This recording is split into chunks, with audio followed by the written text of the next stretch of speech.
Salam Bapak Ibu, sahabat Galilea yang diberkati oleh Tuhan Yesus. Saudara, satu ayat di dalam Kisah Rasul pasal 4 ayat 12, ini juga ayat hafalan.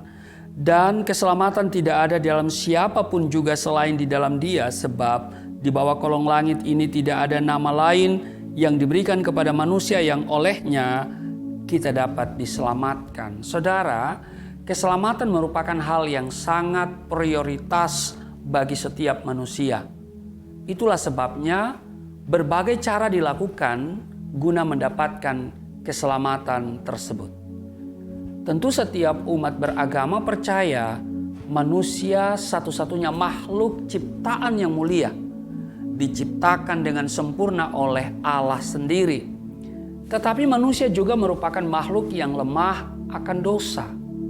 Itulah sebabnya manusia disebut sebagai budak dosa.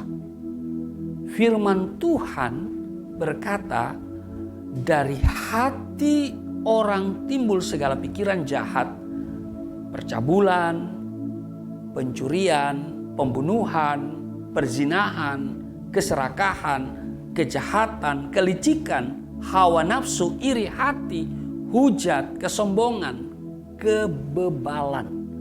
Markus 7 ayat 21 dan 22. Demikianlah, dosa bukan hanya perbuatan jahat yang dilakukan manusia, tetapi lebih daripada itu, setiap hal yang mereka pikirkan yang tidak sesuai dengan kebenaran firman Allah juga merupakan dosa.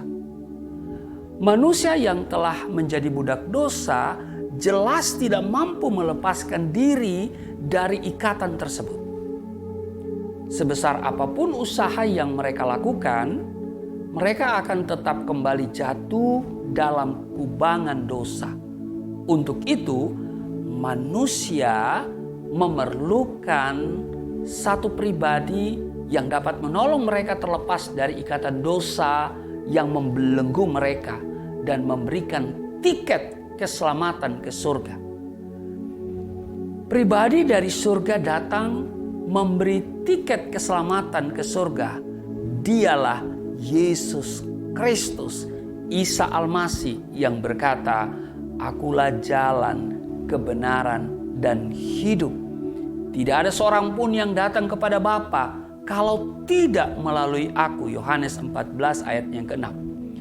Yesus Kristus adalah jalan kebenaran. Amin. Jalan kehidupan. Amin. Iya.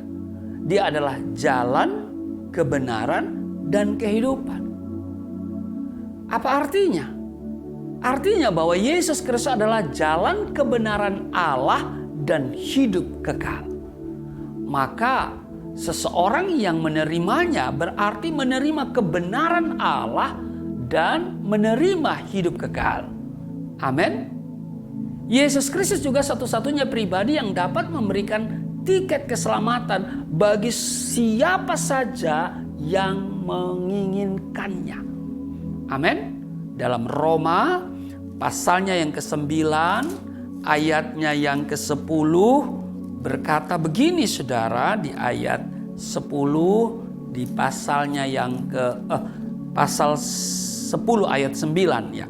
Dikatakan begini, sebab jika kamu mengaku dengan mulutmu bahwa Yesus adalah Tuhan dan percaya dalam hatimu bahwa Allah telah membangkitkan Dia dari antara orang mati, maka kamu akan diselamatkan. Amin. Demikianlah setiap pengikut Yesus Kristus tidak perlu khawatir akan keselamatan. Juga tidak perlu menunggu hingga penghakiman akhir zaman untuk mengetahui apakah mereka masuk surga atau tidak. Disinilah terletak keindahan keselamatan yang dibawa oleh Yesus Kristus. Saudara, kebenaran kepastian akan keselamatan tersebut dijanjikan oleh Yesus Kristus pada Yohanes ya. Kita lihat di Yohanes pasalnya yang ke-10 ayat 27 dan 28. Domba-dombaku mendengar suaraku dan aku mengenal mereka dan mereka mengikut aku. Dan aku memberikan hidup yang kekal kepada mereka dan mereka pasti, sekali lagi, Mereka pasti tidak akan binasa sampai selama-lamanya, dan seorang pun tidak akan merebut mereka dari tanganku. Ini kepastian keselamatan yang dijanjikan oleh Yesus Kristus. Karena itu saudara yang belum menerima Yesus, belum percaya menerima Yesus, percayalah dan terimalah Yesus, maka engkau dan seisi rumah diselamatkan. Amin. Tuhan Yesus memberkati. Mari kita berdoa. Terima kasih Tuhan untuk kepastian keselamatan yang Engkau kerjakan, Engkau berikan dalam kehidupan kami. Terpujilah Engkau, berkati seluruh sahabat Galilea dimanapun mereka berada. Di dalam nama Tuhan Yesus, haleluya, amin.